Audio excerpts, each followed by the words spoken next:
재회는 운으로 만들어지는 것이 아닙니다. 떠나는 이유가 다르고 돌아오는 조건이 다르고 잡는 방법도 다 다릅니다. 그런데 많은 분들이 이걸 모르고 무작정 매달리거나 연락을 끊고 기다리다가 기회를 놓쳐버립니다. 오늘 이 영상에서는 생존 불안형, 생존 회피형, 자극 회피형, 분노 불안형, 이 네 가지 유형별로 떠나는 이유부터 언제 돌아오는지, 어떻게 잡아야 다시 돌아오는지까지 한 번에 정리를 해드리겠습니다. 여러분들께서 이걸 알게 되면 상황이 어디에 있든 지금 내가 어떻게 해야 되는지 명확해질 겁니다.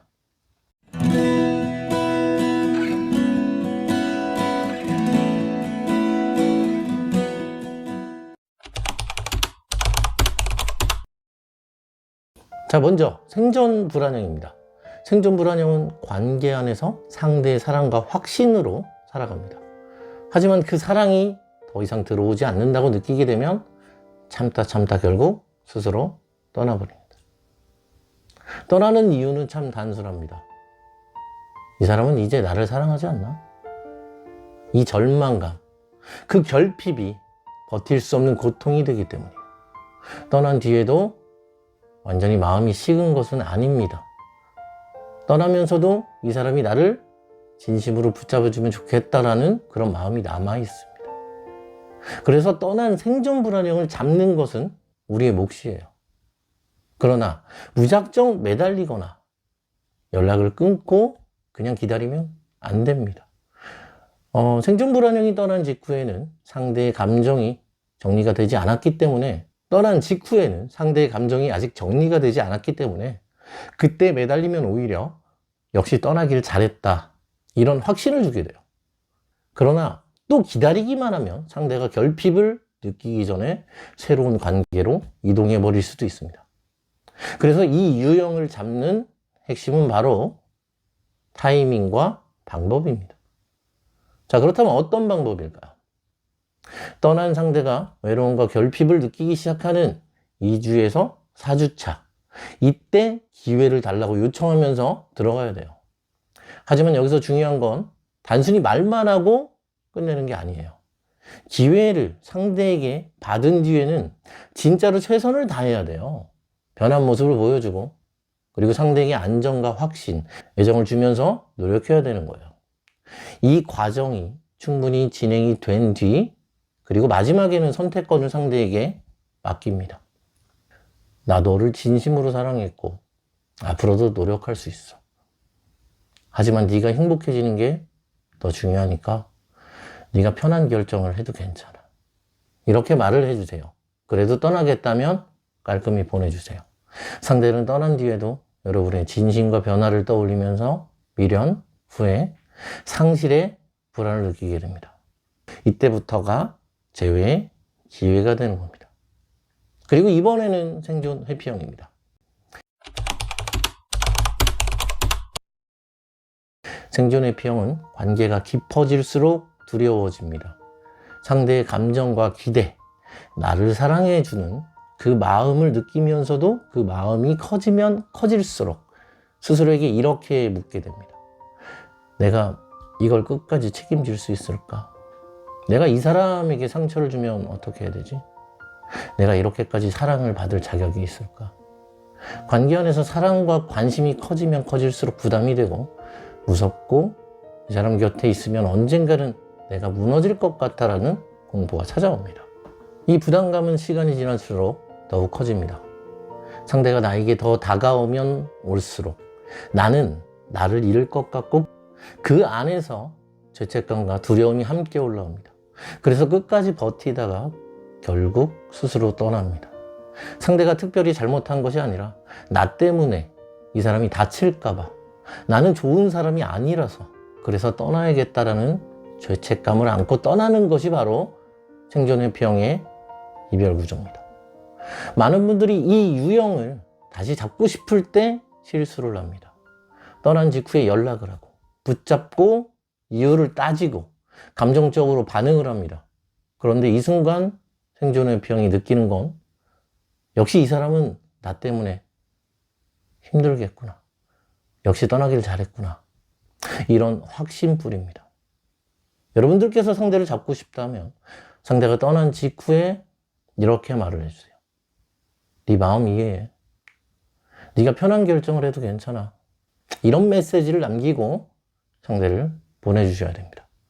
이 말 한마디가 상대의 죄책감을 덜어주게 되고 상대가 떠난 뒤에도 여러분에게 마음의 빛처럼 남게 만듭니다. 그리고 나서 공백기가 필요합니다.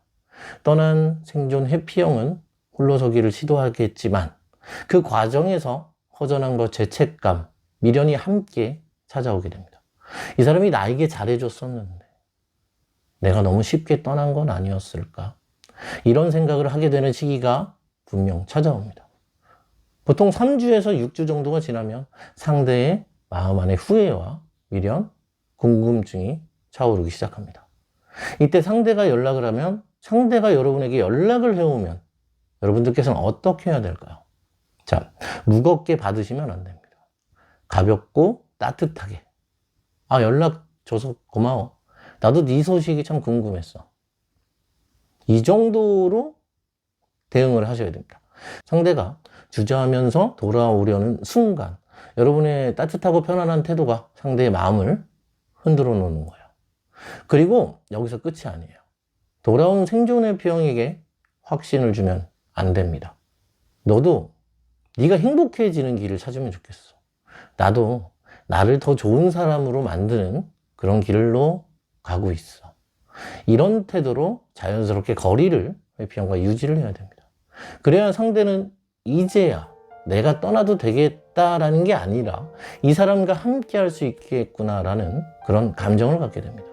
생존의 병은 상대의 무거운 확신과 애정, 그것 때문에 떠났지만 돌아올 때는 여러분이 너무 무겁지 않게 언제든 떠나도 괜찮지만 함께 있으면 좋다라는 편안한 공기를 만들어야 다시 관계를 이어갈 수 있습니다. 무슨 말인지 이해가 되시죠? 이번에는 자극회피형입니다. 자극회피형은 관계가 반복되고 안정되면 도파민 자극이 사라져서 떠나게 됩니다. 이 사람들은 사랑받는 확신이 들면 더 이상 관계에서 긴장감을 느끼지 못해요. 그래서 새로운 자극을 찾아 떠나거나 혼자만의 자유 속에서 다시 설렘을 느끼고 싶어 합니다. 하지만 자극회피형은 단순히 새로운 사람에게만 끌리는 것은 아닙니다. 자신이 장악했다고 생각했던 사람이 자신이 없어도 잘 지내고 있을 때, 다른 사람과 웃고 있는 그런 모습을 볼 때, 자신을 신경 쓰지 않는다는 태도를 보일 때, 소유 불안과 질투심이 자극되면서 다시 여러분에게 관심을 갖게 됩니다.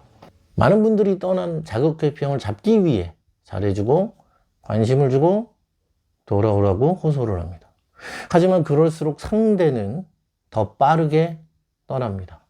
왜냐면 이 사람은 나를 잃기 싫어하는구나, 이런 확신이 들게 되고 긴장감, 자극이 사라지기 때문에. 자극회피형이 다시 돌아오게 만드는 핵심은 바로 무심함과 잘 지내는 모습, 그리고 은근한 질투심 유발입니다. 떠난 뒤에는 절대 일절 연락하지 마세요. SNS에 의도적으로 행복해 보이려는 티나는 사진을 올릴 필요까지는 없겠지만 자연스럽게 밝게 살아가는 여러분들이 일상을 올리면 참 도움이 될 겁니다. 다른 사람들과의 모임, 운동, 성장하는 모습, 웃는 얼굴, 이 모든 것이 자극회피형에게는 저 사람 나 없이도 잘 지내네, 나를 완전 잊었나, 이런 불안을 자극하게 됩니다. 이때 상대는 왜 나를 안 잡지? 왜 나 없이 저렇게 잘 웃고 다니지? 이런 생각을 하면서 질투심과 소유 불안을 느끼기 시작을 합니다. 이때부터 재회의 기회가 됩니다. 그리고 연락이 오면 여러분들은 어떻게 해야 될까요? 담백하고 무심하게, 그러나 따뜻한 톤으로 받아주세요. 응? 잘 지내고 있어. 너도 잘 지내지? 이 정도면 충분합니다. 절대 휘둘리지 마세요. 여러분들께서 쉽게 잡히면 쉽게 다시 떠나게 됩니다. 상대가 다시 돌아왔을 때는 바로 관계를 회복하려 하지 마세요. 긴장감을 유지해야 자극회피형은 여러분 곁에 머무릅니다. 상대가 여러분의 마음을 확인하려 할 때마다 나는 지금도 나의 일상과 삶이 소중해, 이런 메시지를 자연스럽게 보여주셔야 돼요. 자극 회피형은 여러분이 자신을 무조건 잡지 않는다는 그 느낌에서 불안과 자극을 느끼고 그 불안이 곧 사랑으로 바뀌어 돌아오게 됩니다. 그리고 마지막으로 분노 불안형입니다.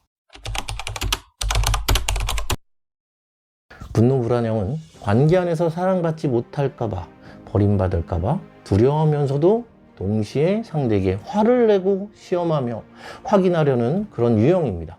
관계 안에서 끊임없이 나를 정말 사랑해? 너는 나 없으면 안 되지? 이런 확신을 받고 싶어 하면서 상대의 사랑을 확인하는 이 과정에서 갈등과 파괴적인 언행이 반복됩니다. 이들은 떠나기 전에 마지막으로 나를 정말 붙잡을 거야 라는 이런 시험을 걸고 떠납니다. 그리고 떠난 뒤에 스스로 떠났지만 내가 떠난 걸 후회하게 만들어줘 라는 그런 마음을 동시에 계속 갖고 있습니다. 즉 떠난 뒤에도 계속 관심을 받고 싶어 하면서 상대가 무너지는 모습을 통해서만 자신의 가치와 영향력을 확인하려는 그런 특징이 있는 게 바로 분노 불안형의 특징입니다. 많은 분들께서 이 유형의 상대가 떠나면 죄책감과 그 두려움에 사로잡혀서 내가 잘못했어, 돌아와줘 라며 이렇게 매달리거나 계속 연락하면서 자신의 잘못을 고백합니다. 하지만 분노 불안형에게는 이 방식이 전혀 통하지가 않아요. 왜냐하면 이 유형은 상대가 자신에게 무너지고 집착하며 괴로워하는 그 모습을 보면서 도파민 자극을 받기 때문입니다. 자, 그렇다면 분노 불안형은 어떻게 잡아야 될까요? 핵심은 바로 완벽한 무너짐을 거부하는 겁니다. 그리고 예상과 다른 반응입니다. 상대가 떠난 뒤 분노 불안형은 상대가 매달려 주길 원합니다. 그런데 여러분이 예상과 다르게 담담하게 그냥 보내주고 연락도 하지 않고 잘 살아가는 그런 모습을 보이면 이들에게는 충격이 됩니다. 왜 나를 안 잡지? 왜 저 사람은 무너지지 않지?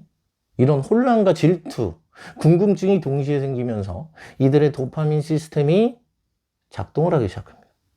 공백기 동안 여러분이 할 일은 바로 여러분들의 멘탈을 지키고 SNS 등에서 너무 꾸며내지 않은 자연스러운 여러분들의 잘 살아가는 모습을 보여주는 거예요. 새로운 사람의 기척을 느끼게 하거나 새로운 활동, 밝은 일상, 여러분들이 성장하는 모습을 보여주는 것이 좋습니다. 그리고 분노 불안형은 자신이 잃어버린 사랑을 다시 가지지 못할 수도 있다는 그런 불안에 휩싸이면서 여러분에게 다시 다가오게 됩니다. 그렇다면 상대에게 연락이 오면 어떻게 해야 될까요? 역시 무심하게 짧게 담백하게 받으세요. 상대가 불안해하는 모습을 보이도록 너무 쉽게 감정을 드러내지 마세요. 응, 나도 잘 지내.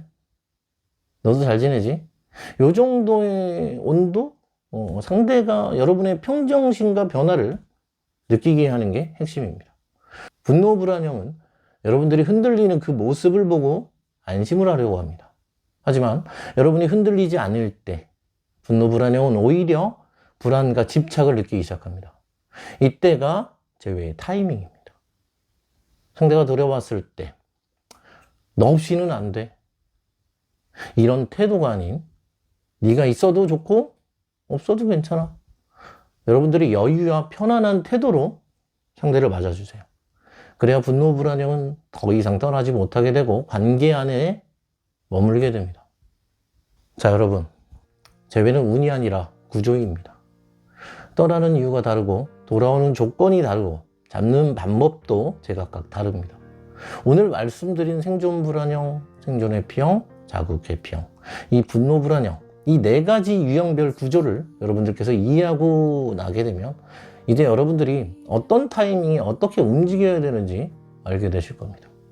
그리고 이 과정을 통해 여러분이 알아야 할 가장 중요한 건 바로 재회는 상대를 붙잡는 게 아니에요. 나를 지키는 과정에서 만들어진다는 겁니다.